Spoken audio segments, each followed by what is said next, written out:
Okay, welcome. This is the first of my, what I hope will be a series of weekly Inner Game Journal, Inner Game Tracking reports, whatever. I don't know what they're called, but the idea is once a week.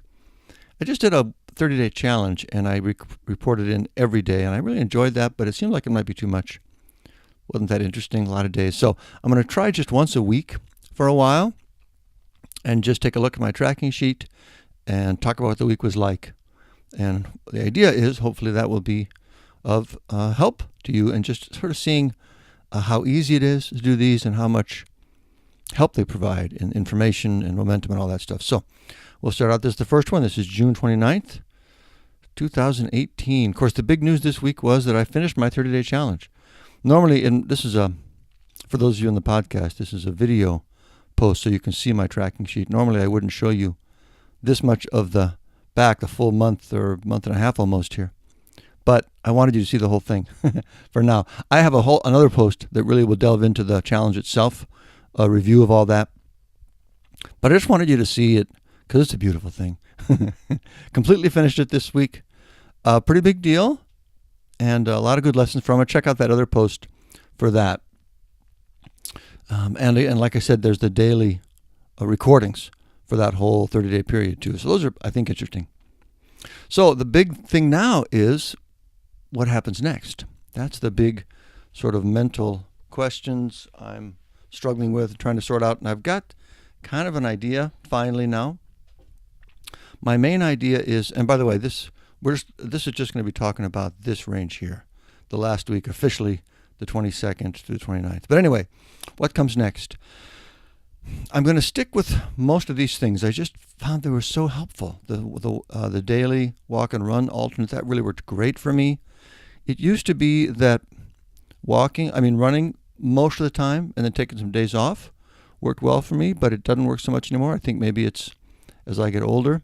I don't know. But this combination of a walk alternating with a run was something I really enjoyed. I could do it.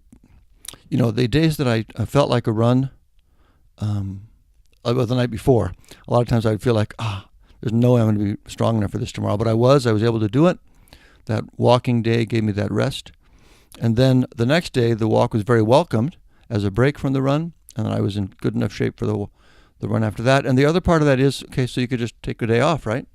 The other alternate would be just don't even walk at all. But the walks are so helpful and great on their own. And doing something every day as part of the morning routine, it's just really working great for me, so I just want to keep doing it. I used to take the weekends off.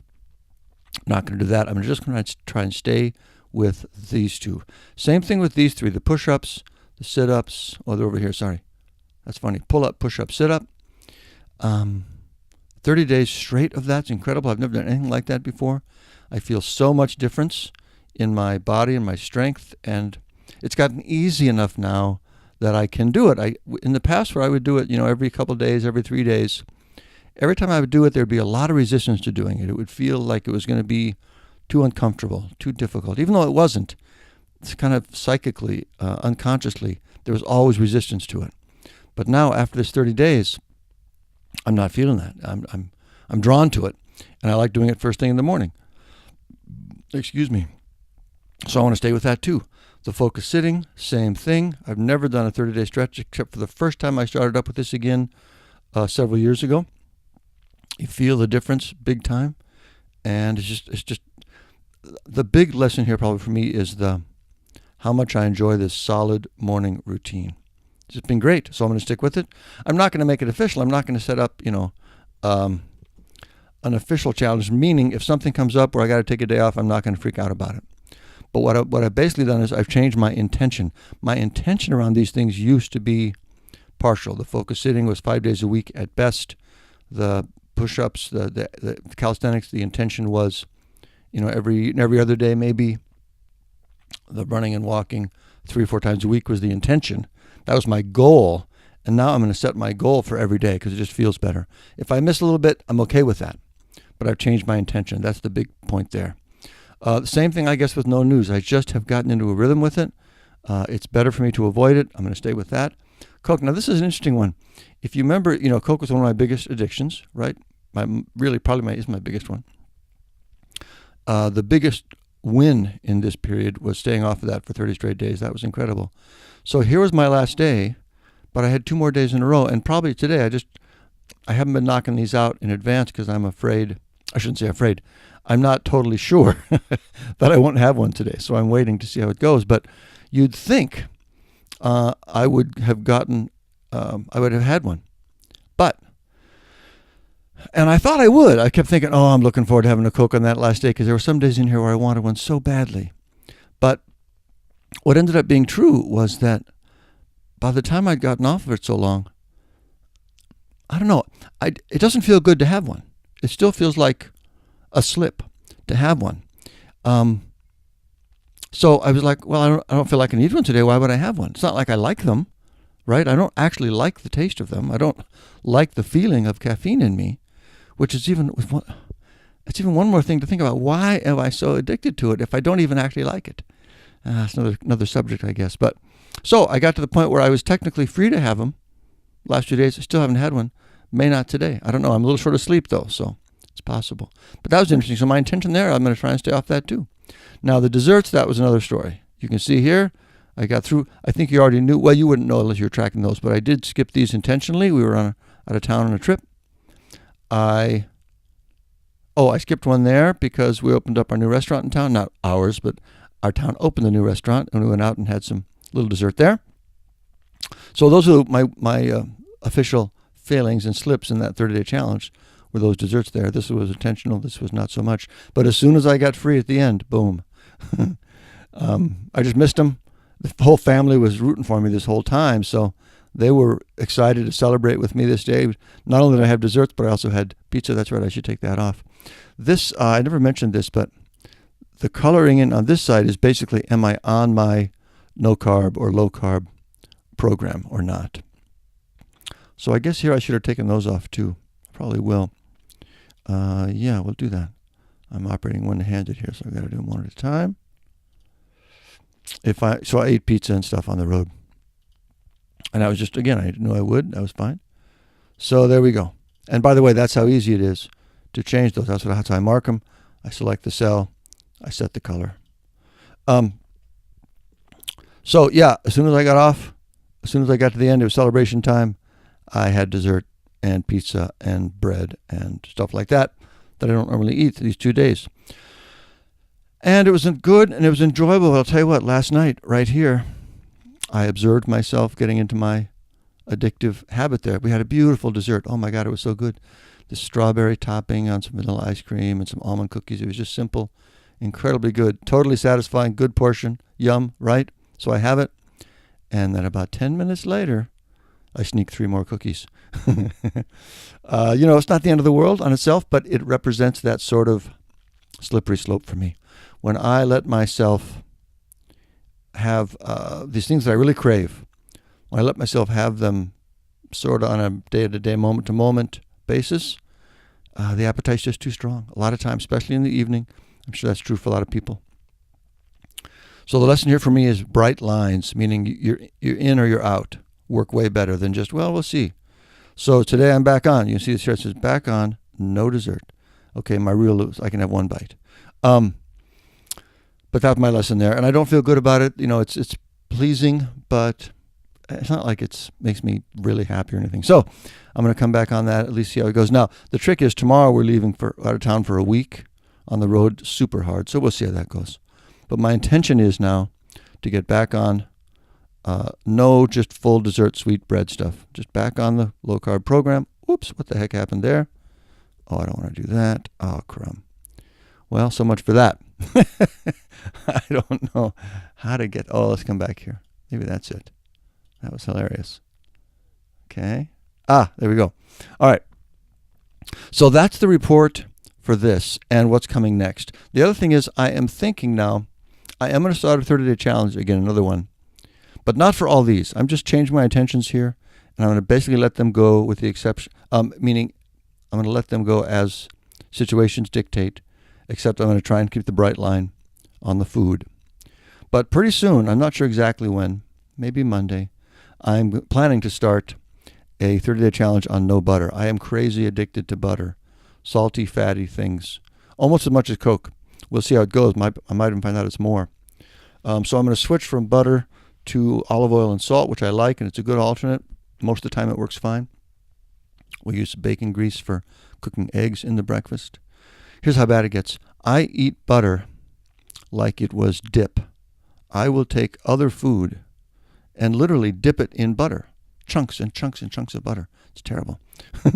So if I'm really trying to cut a few more pounds, that's a good way to start. So that's what I'm going to do, partly because I just know it's not good for me, and partly because I observe the addiction of it, and I've experienced over and over, the more I can break those, the better I feel. I talk about that in the book. It's a huge, huge thing. So I am going to work on that. Let me look at my other notes here I want to mention in this. Just give me half a shake here. Okay, here's a big one.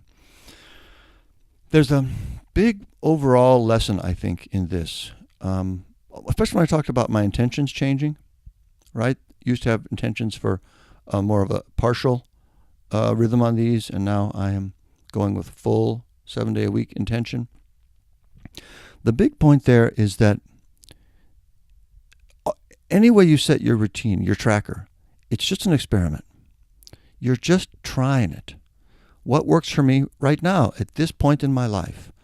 Would 5 days a week be right? Would 7 days a week be right? Would every other day be right? And you don't have to feel pressure about what if I'm wrong about it? Well, you can change it, right? I mean, like, for example, I'm going to start this butter thing, right? Well, I'm going to add a column. There'll be maybe I'll get rid of one of these, the 50 blocks. Those were work blocks of 50 minutes.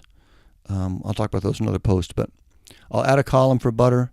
I'll start tracking it. I'll put a reminder on my calendar.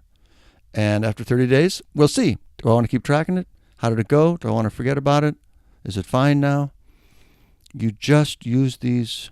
They're an indicator of what you think would serve you well right now, given your current situation. So it's a constant experiment. Constantly adjust, constantly tweak. So you can take some pressure off as you design it in the first place. You can take some more pressure off as you discover what works.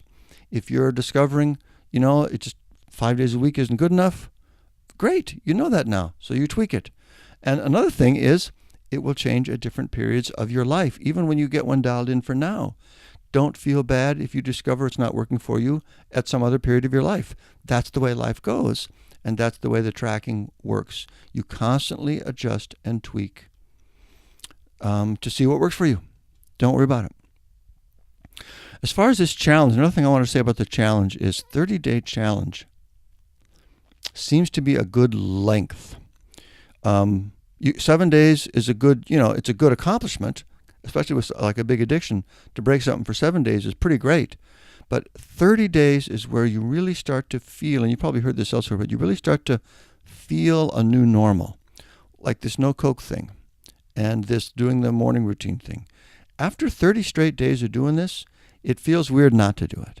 There's almost a sadness, a loss, thinking I would not do it. There needs to be a pretty good reason not to do it because it feels like a loss to not do it. That's powerful. When you can make a new normal, that's how you make new habits. So if you're going to try one of these, and I really hope you do, I really suggest 30 days. I've read it elsewhere, but I really experienced it this time. This routine, these things feel normal to me now. And even just as I imagine skipping one day or something, I'm like, oh no, that bums me out a little bit. I don't want to do that. So that's a great thing. That's a very helpful momentum. Oh, another thing I wanted to say about this this no Coke thing, another reason that I've been able to stay with it, and I sort of want to stay with it. One of the big arguments in favor of having a Coke, of course, is primarily the caffeine, right? That's where the main kind of chemical addiction comes in. It's the caffeine addiction. So I don't drink coffee. So I went 30 days here with no caffeine. That's even a bigger thing. But one of the big arguments in favor of having one is when you're tired, right? You're short of sleep, you're fuzzy-headed from allergies I get, or whatever it is.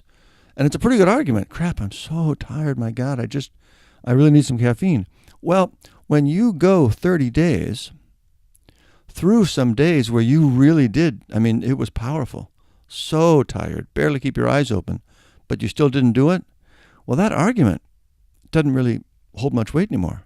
You had those days where you felt like you needed it, but you didn't. So when you get back into these days and the argument comes up, you're like, no, I probably don't need it. Again, it really helps get a handle on some of these addictions. Well, I say addictions. I don't want to overstate them. Bad habits. We'll call them bad habits.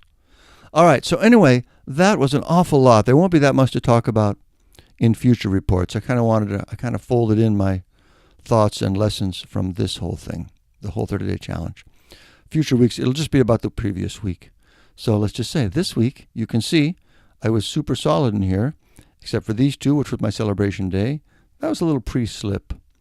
This yellow is just kind of point out to me that this was my last day of my challenge. And that was great.